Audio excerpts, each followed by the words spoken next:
Imagine waking up tomorrow in the middle of the wild. No phone, no weapons, no house, no technology, just you. Standing face to face with the creatures that ruled this planet long before humans existed. A lion can run faster than you. A bear can crush you with one strike.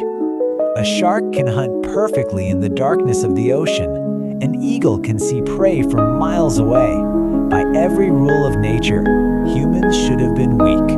We had no claws, no sharp teeth, no thick fur, no incredible speed.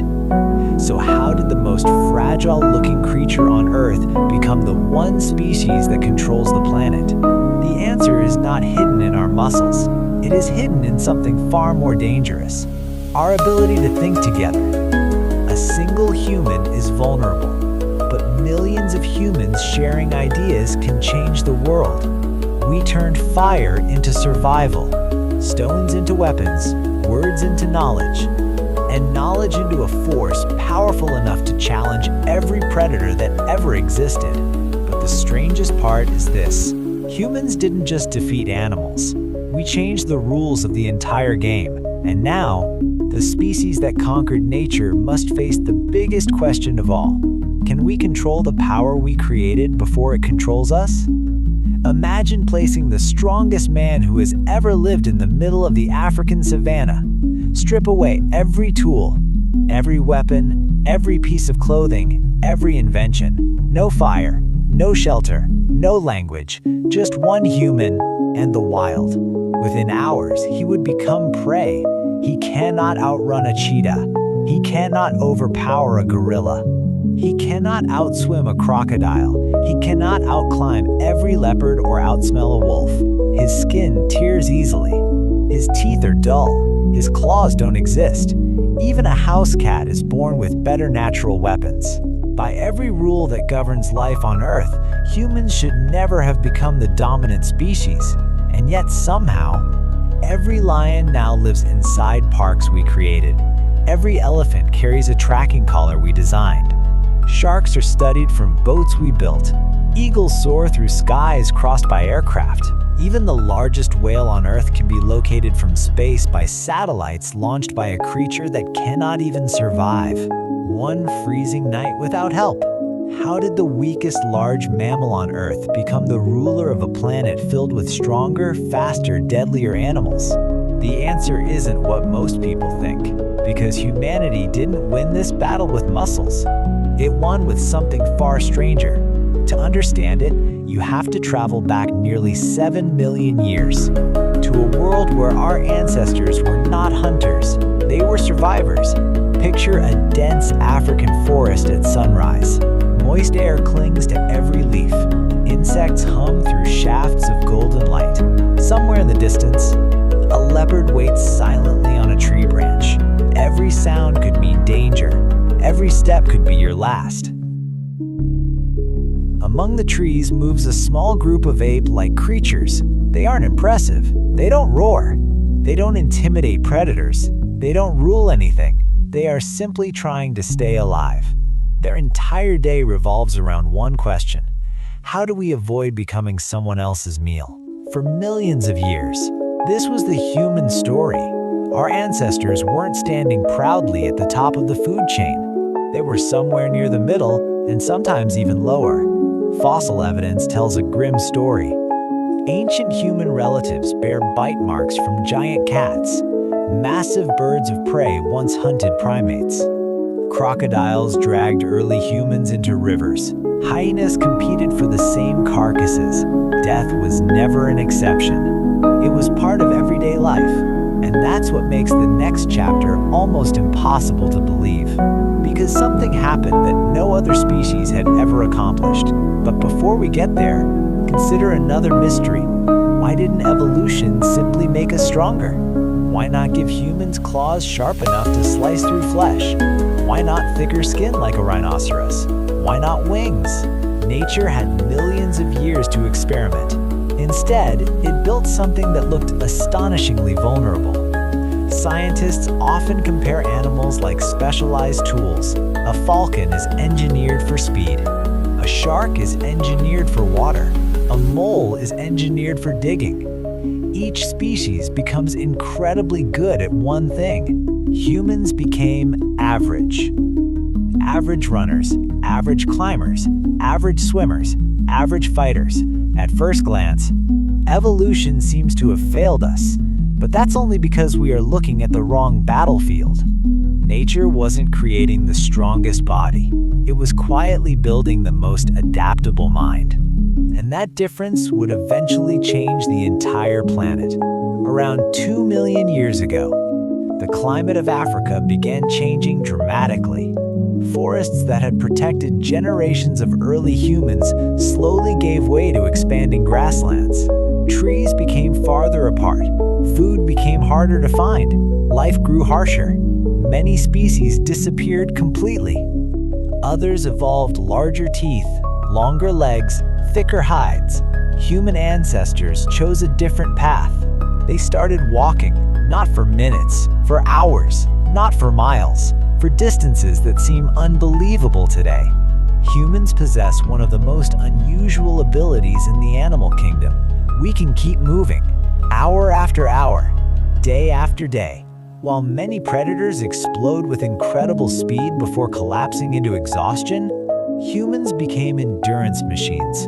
Our long legs, spring-like tendons, upright posture, efficient breathing, and millions of sweat glands created a body built for one extraordinary strategy: persistence. Imagine being an antelope on an African plain. A lion attacks. You sprint away. Seconds later, the lion stops. Its explosive muscles overheat. You survive. Now imagine something different. A strange creature begins following you. Not running, walking, calmly, patiently. You run again. Hours later, it is still behind you. You rest.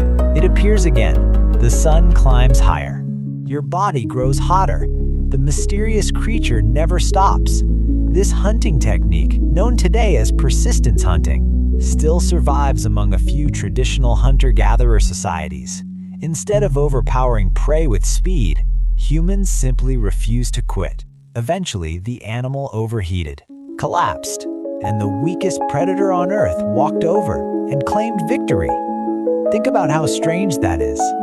Humans conquered faster animals by being more patient, but patience alone wasn't enough, because the real weapon hadn't appeared yet. One evening, perhaps hundreds of thousands of years ago, lightning struck a dry tree. Flames erupted into the darkness. Every animal fled, except one. Imagine standing before fire for the first time. The air crackles. Heat pushes against your face. Branches glow orange before collapsing into ash. Every instinct tells you to run. Instead, someone reached out. Nobody knows who that first human was. We don't know their name, their language, their face. History forgot them completely, yet their decision changed every future generation. Fire became warmth, light, protection. Cooked food released more calories while making dangerous bacteria less likely to survive.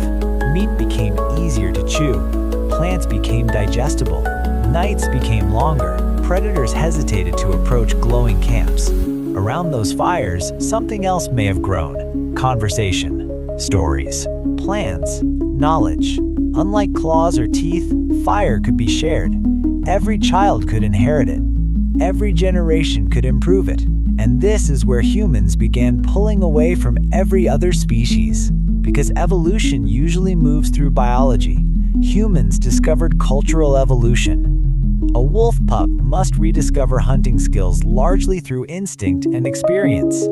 A human child inherits thousands of years of accumulated knowledge without reinventing it. One generation learns to shape stone. The next sharpens it. Another ties the stone to a wooden shaft. Another invents the spear thrower. Then bows, then iron, then engines, then machines. Each generation begins where the previous one ended. No animal had ever done this on such a scale. Knowledge became humanity's true inheritance. But the story was about to become even stranger, because intelligence alone doesn't explain civilization. Octopuses are astonishingly intelligent. Dolphins solve complex problems. Chimpanzees use tools. None of them built cities. None crossed oceans. None walked on the moon. So what invisible force separated humans from every other intelligent animal? The answer wasn't bigger brains. It was bigger groups, and somewhere in the shadows of prehistory, humans discovered the greatest survival strategy evolution had ever produced. Not sharper weapons, not stronger muscles, but the ability for thousands, then millions, of complete strangers to trust one another enough to work toward the same goal. That single ability would prove more powerful than the claws of every tiger, the jaws of every crocodile, and the strength of every elephant combined. And once that happened, the battle between humans and the rest of the animal kingdom stopped being a fight for survival. It became a fight for the future of the Earth. The first time a human looked across an open plain and realized that survival no longer depended on escaping a predator, but on outthinking it, the balance of life on Earth quietly began to change. It didn't happen in a single generation. No trumpet announced humanity's arrival at the top of the food chain. There was no final battle where lions surrendered or wolves admitted defeat. Instead, there were thousands of tiny victories scattered across continents and centuries, almost too small to notice. A sharper stone, a stronger spear, a better campsite, a lesson remembered instead of forgotten. One invention became another, one idea became 10, and every improvement stayed alive long after its inventor died. That is something nature had never witnessed before. Imagine a wolf learning a new hunting trick. When it dies, much of that experience dies with it. Its pups inherit instincts, but not detailed knowledge. Now imagine a human discovering a better way to make a spear. The next child watches, then another. Soon the entire tribe knows. Generations later, nobody remembers who invented it, but everyone uses it. Knowledge had become immortal. And once ideas stopped dying with their creators, evolution itself began to accelerate. But then something changed. The greatest weapon humans ever developed wasn't made of stone. It couldn't cut. It couldn't pierce. You couldn't even hold it in your hands. It was language. Not the simple calls of birds or warning cries of monkeys. Something far more powerful. Picture two hunters standing beside a river at sunset. One points toward the horizon and says there are buffalo beyond the hills. Another remembers fresh lion tracks nearby. A third suggests waiting until dawn because the wind will hide their scent. None of those things are happening in the present. They are discussing the future. They are imagining possibilities. They are building a plan before taking a single step. Now multiply that conversation by 50 people, then 500, then 50,000. Language allowed humans to coordinate in ways no other animal could. A pack of wolves can surround prey. Humans could surround an entire valley. A pride of lions hunts together. Humans could organize dozens of hunting parties across miles of open land. Every voice became another piece of a living network. But even that wasn't enough to explain what happened next. Because language evolved into something stranger. Stories. A child who never saw a dangerous cliff could hear about it. Someone who never encountered a poisonous plant could learn to avoid it. Knowledge traveled faster than experience. For the first time in Earth's history, survival no longer depended entirely on what one individual had lived through. It depended on what everyone remembered together. Scientists sometimes describe humans as storytelling animals. That sounds poetic. It's actually a survival strategy. Stories compress thousands of painful lessons into minutes. A single tale about reckless hunters can prevent future deaths. A legend about respecting rivers can save generations from drowning. Myths, whether literally true or not, often carried practical wisdom hidden beneath imagination. But that's not the strange part. The strange part is that stories eventually became more powerful than reality itself. A flag is only cloth. A crown is only metal. A border is invisible. Yet millions of people will defend these things with their lives. No wolf would fight for an imaginary line across a forest. No tiger would risk death for an idea. Humans do it every day. The ability to believe in shared ideas allowed enormous groups of strangers to cooperate peacefully. That cooperation became unstoppable. And suddenly, animals faced something evolution had never prepared them for. Not one clever human, millions acting as one. Imagine standing on a hill 10,000 years ago. Below you stretches a herd of mammoths. Each one weighs more than 6 cars. Their tusks can crush bones. One swing of a trunk could kill a person instantly. Alone, a human has almost no chance, but hundreds of humans. Now the story changes. Some drive the herd toward a narrow valley. Others wait behind rocks, more prepare spears. Children gather extra weapons. Older members direct movements based on years of experience. Nobody could defeat a mammoth alone. Together, they became something larger than any individual. Some archaeologists believe coordinated hunting played a role in the disappearance of many giant Ice Age animals. The exact causes remain debated. Climate shifts changed ecosystems dramatically, and human expansion likely added new pressure to already struggling populations. Whatever the balance of causes, one pattern is difficult to ignore. Where humans arrived, many giant animals vanished soon afterward. North America, Australia, islands across the Pacific. Again and again, ecosystems transformed. For millions of years, animals had evolved against claws, teeth, venom, and speed. Now they faced planning, memory, strategy, and patience. How do you evolve defenses against an enemy that invents a completely new weapon every generation? The answer is, you don't. Evolution needs thousands of generations. Human innovation sometimes needs only one. And then something happened that completely rewrote the relationship between humans and animals. Instead of hunting every creature, humans began controlling them. Imagine a young wolf wandering close to a campsite. Instead of chasing it away, people throw scraps of food. The wolf returns. Its pups grow up less fearful. Generation after generation, the boldest wolves stay near humans. Slowly, almost invisibly, wild predators become companions. Thousands of years later, the descendant of those wolves sleeps peacefully beside your bed.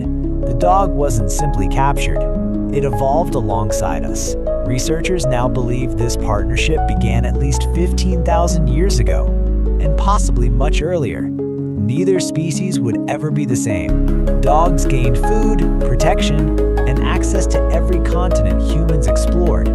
Humans gained unmatched hunting partners, guards, and companions whose senses far exceeded their own.